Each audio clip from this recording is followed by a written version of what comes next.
વિદ્યાર્થી મિત્રો, આજે આપણે વાત કરીશું નળ સમીકરણ વિશે। તમને એક્ઝામની અંદર પ્રશ્ન પૂછાઈ શકે છે કે નળ સમીકરણની તારવણી સમજાવો। બીજું, નળ સમીકરણના આધારિત જે એક્ઝામ્પલ હશે અને આના આધારિત પછી નળ સમીકરણનો ઉપયોગ કરીને જે આગળ સંતુલન અચળાંકના એક્ઝામ્પલ હશે, pH ગણવાના એક્ઝામ્પલ હોય, આ સમીકરણ રિલેટેડ જ એમાંથી ક્વેશ્ચન પૂછાતા હતા।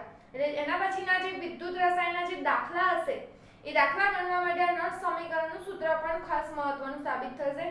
અને બીજું, 2 માર્ક્સની થિયરીની અંદર પૂછી શકવું હોય કે નળ સમીકરણની તારવણી સમજાવો, તો આ નળ સમીકરણની તારવણી વિશે પણ આની અંદરથી પૂછી શકાશે। તો હવે નળ સમીકરણ વસ્તુ શું હતી? તો આપણે જે અલગ અલગ વિદ્યુત ધ્રુવના પોટેન્શિયલ હતા, હાઇડ્રોજન વિદ્યુત ધ્રુવના સંદર્ભમાં આપણે પોટેન્શિયલ માપતા હતા, પણ આપણે જે અહીંયા પોટેન્શિયલ પ્રમાણિત વિદ્યુત ધ્રુવ પોટેન્શિયલના માપ્યા, તો એ વખતે આપણે દરેકની સાંદ્રતા 1 એકમ લઈએ છીએ। 1 એકમ મતલબ કે 1 મોલ સાંદ્રતા લઈ અને પછી પોટેન્શિયલ બધાના લીધેલા છે।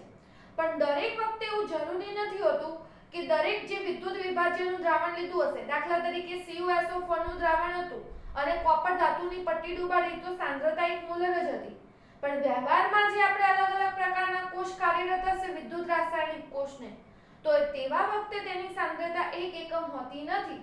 તો આવા કોષના પોટેન્શિયલ માટે નળસે સમીકરણ આપેલું, બીજા શબ્દોમાં કહેવું તો બિન પ્રમાણિત કોષનો પોટેન્શિયલ શોધવા માટે જે સમીકરણ ઉપયોગ થયું તે આવતું હતું નળ સમીકરણ।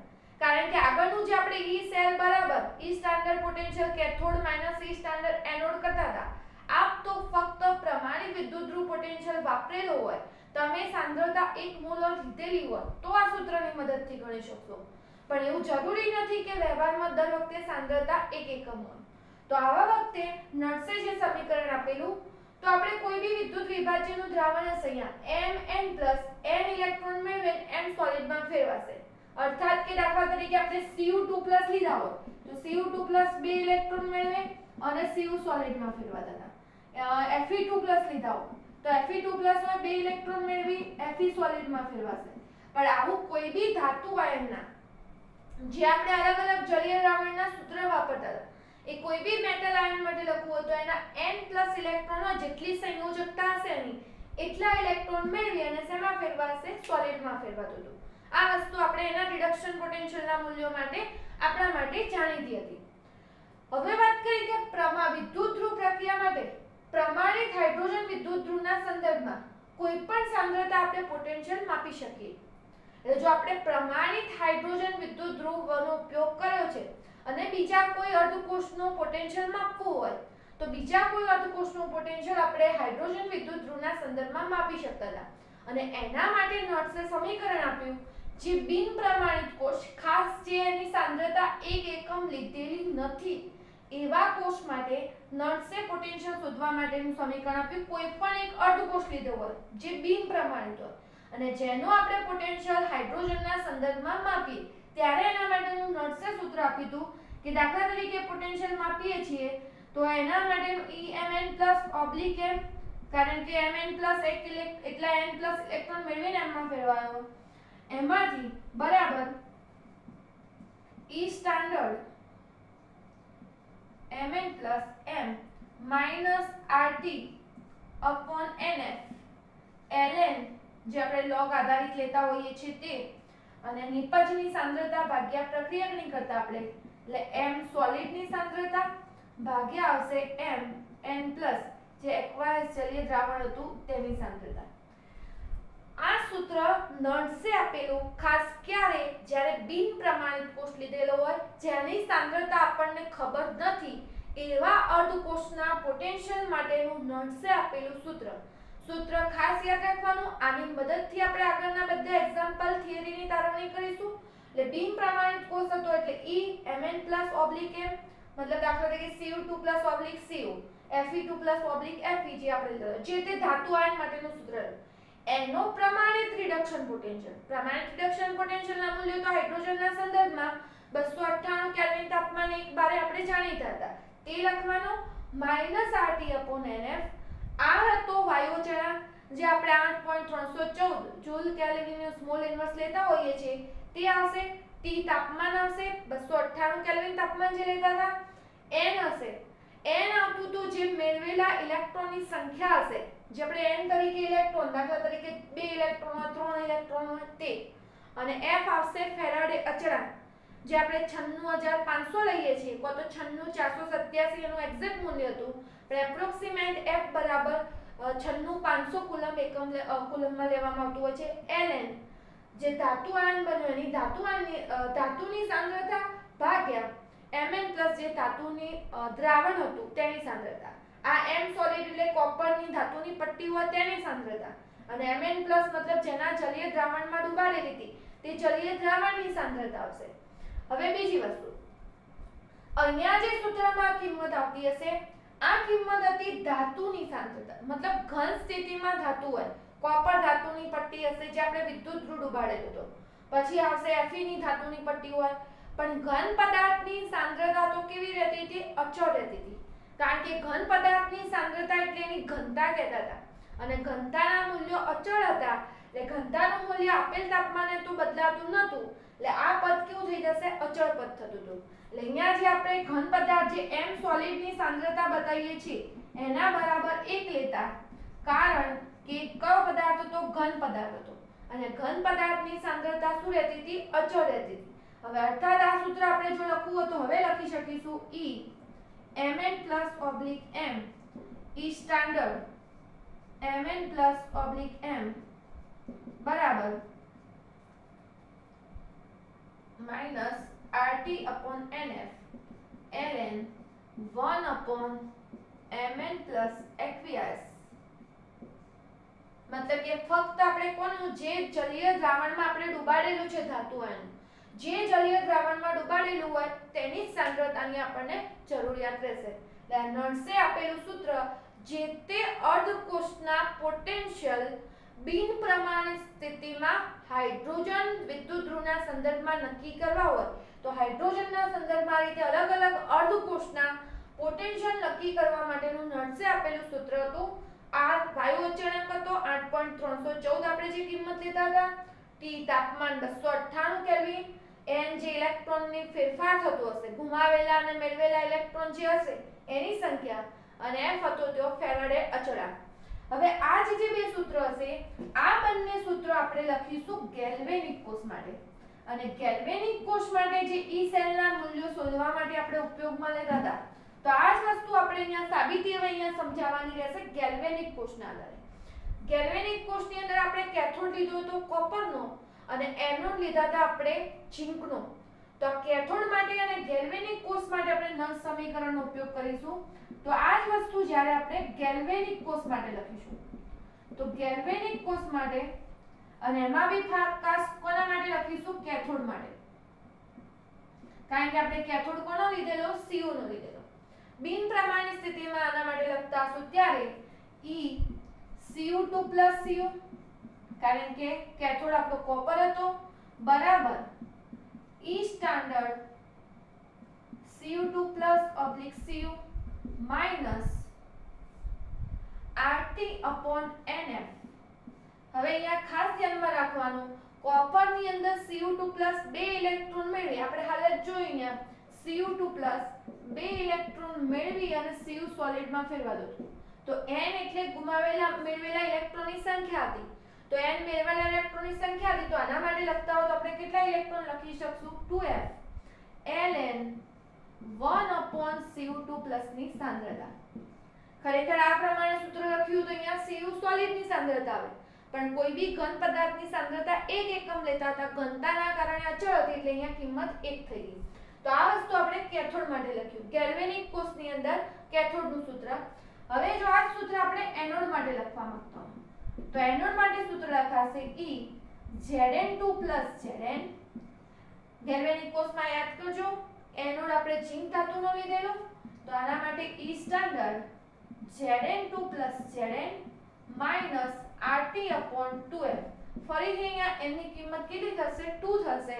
n ની કિંમત 2 થવા પાછળનું કારણ કે અહીંયા Zn2 પ્લસ પણ 2 ઇલેક્ટ્રોન મેળવીને Zn સોલિડમાં ફેરવાતો હતો, અને ln 1/Zn2 પ્લસ. તો આ જે ગેલ્વેનિક કોષના જે બે અલગ અલગ અર્ધકોષ હતા, તો આ બે અલગ અલગ અર્ધકોષ માટેનું આપણે એના નટ સમીકરણનું સૂત્ર આ સૂત્ર ઉપરથી લખ્યું. હવે બીજું કે જો આપણે આખા કોષનો પોટેન્શિયલ જોયો, બિન પ્રમાણિત સ્થિતિમાં અને પ્રમાણિત સ્થિતિમાં આપણે સૂત્ર તો જાણીએ છીએ કે જ્યારે આપણે આખા કોષનો પોટેન્શિયલ જોઈતો હોય તો એના માટેનું આપણા જોડેનું સૂત્ર હતું E સ્ટાન્ડર્ડ સેલ બરાબર E standard reduction potential cathode નો વાપરતા minus E standard reduction potential anode નો લેતા હતા. અને આના આધારિત આપણે એક્ઝામ્પલ પણ ગણેલા. અને આ જ વસ્તુ જો આપણે બિન પ્રમાણિત કોષ માટે કરતા હશો તો બિન પ્રમાણિત કોષ માટે પણ જો આ સૂત્ર આપણે અહીંયા વાપરવું હોય તો એના માટેનું બી સૂત્ર આપણે એ જ આવશે આની અંદર કે E સેલ બરાબર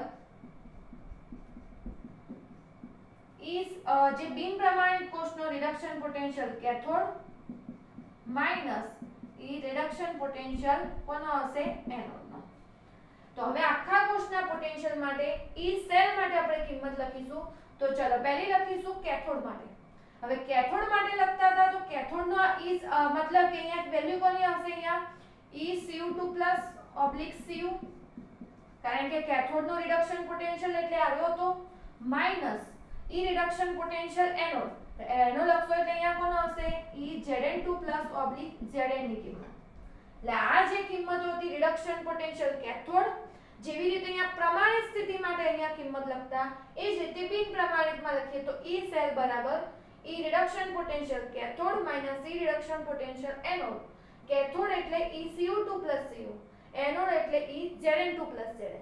પણ હવે અહીંયા સાદુરૂપ આપવા જઈશું તો E સેલ બરાબર ECU2+Cu ની વેલ્યુ લેવા જઈએ તો ECU2+Cu ની વેલ્યુ હતી E standard Cu2+Cu minus RT/2F ln 1/Cu2+.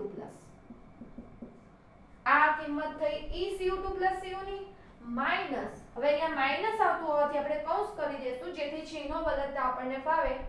Zn2+Zn ની કિંમત, તો અહીંયા Zn2+ ની કિંમત Zn ની લખાશે E સ્ટાન્ડર્ડ Zn2+Zn માઈનસ ઉપરનું સૂત્રની કિંમત જ ફક્ત લખવાની છે RT/2F ln 1/Zn2+. એટલે આપણને સૂત્ર એના ઉપરથી આ રીતનું અહીંયા મળતું હતું. હવે આગળ આનું સાદુરૂપ આપણે આપીશું. સાદુરૂપ આપીશું આપણે ત્યારે મતલબ કે આ કેથોડ અને એનોડ કઈ રીતે લખ્યા તે આપણે આગળ વાત કરી દીધી. હવે જ્યારે આનું સાદુરૂપ આપીશું ત્યારે E સેલ બરાબર આના બરાબર આખી વસ્તુ હતી. પહેલા તો આની અંદર પહેલા ચિહ્નો આપણે છૂટા કરી દઈએ. તો પહેલું તો આપણા જોડે હતું વસ્તુ E standard Cu2+Cu minus RT/2F ln 1/Cu2+. Minus હતો કૌંસ ખોલીશું એટલે E standard Zn2+Zn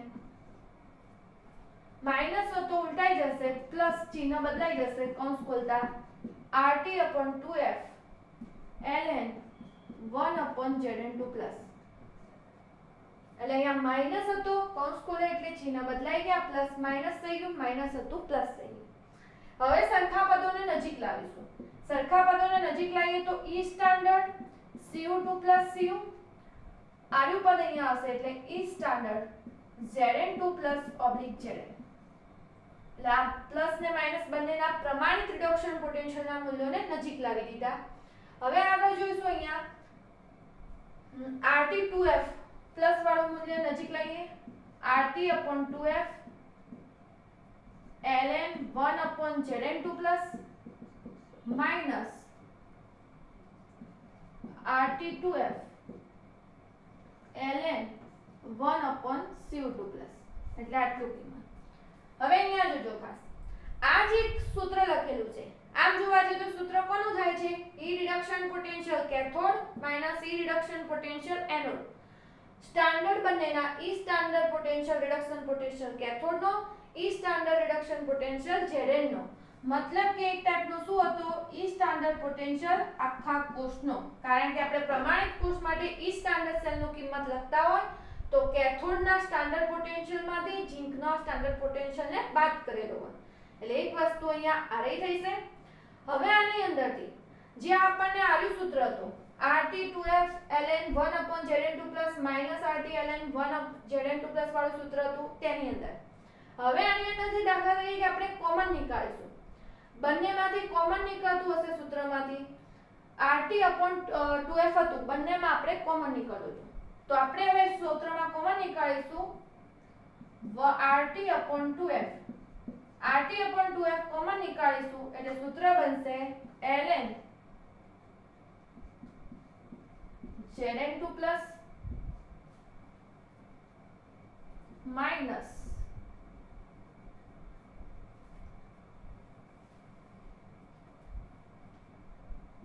ln 1/cu2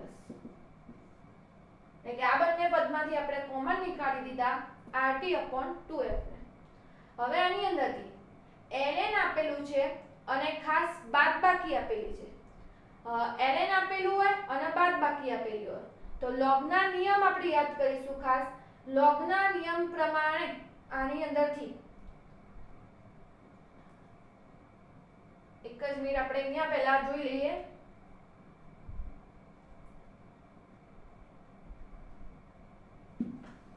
એટલે જેમ પદ હતું એમનું એમ જ રાખીએ છીએ જે પ્રમાણે ક્રમમાં આવતું હતું એ રીતે -RT/2F ln 1/cu2 plus RT/2F આ ઉપરનું પદ જેમ હતું એમનું એમ આપણે હાલ રાખી દીધું છે હવે આની અંદર સાદુરૂપ આપીશું એટલે -RT/2F ને આમાંથી આપણે common નીકાળીશું plus RT/2F minus RT/2F ને એટલે લખીશું ln 1/cu2 માઈનસ કોમન નીકાળ્યા છે સૂત્રમાં કૌંસ કરીએ છીએ ચિહ્નો બદલાઈ જશે ln 1/Zn2 અને હવે આગળ આપણે એનું સાદુરૂપ આપીશું તો પહેલા તો આટલે સુધીનું ખાસ નોંધી લેવું દરેક જણે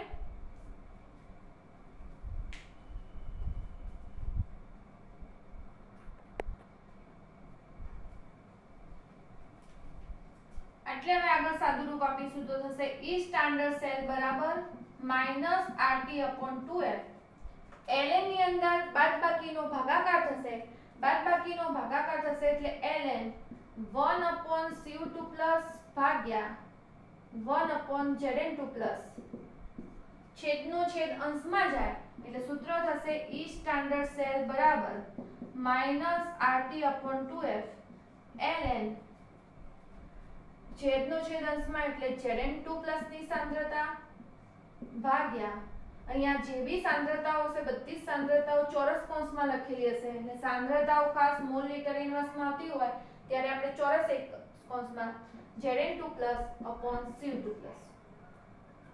એટલે આ રીતે આપણને નળ સમીકરણની તારવણીનું સૂત્ર મળશે E સેલ બરાબર E standard cell -RT/2F ln Zn2 cu2 મતલબ કે એનોડની સાંદ્રતા ભાગ્યા કેથોડની સાંદ્રતા અને આ સૂત્રમાં આપણે R ની કિંમત T ની કિંમત અને F ની કિંમત મૂકીશું અને ln હશે એને ખાસ લોગમાં ફેરવવા માટે 2.303 વડે ગણીશું તો આપણને સૂત્ર મળશે E સેલ બરાબર E સ્ટાન્ડર્ડ સેલ -0.059/n અહીંયા જે 2 છે 2 ની જગ્યાએ કોઈ પણ ઇલેક્ટ્રોન હોય તો n લખાશે અને l હશે ફેરવાઈ જશે લોગમાં log Zn2 ની સાંદ્રતા cu2 ની સાંદ્રતા એટલે કે એનોડની સાંદ્રતા ભાગ્યા આવશે કેથોડની સાંદ્રતા અને આ સૂત્રનો ઉપયોગ કરીને આપણે આ એક્ઝામ્પલ ગણતા હોઈએ છીએ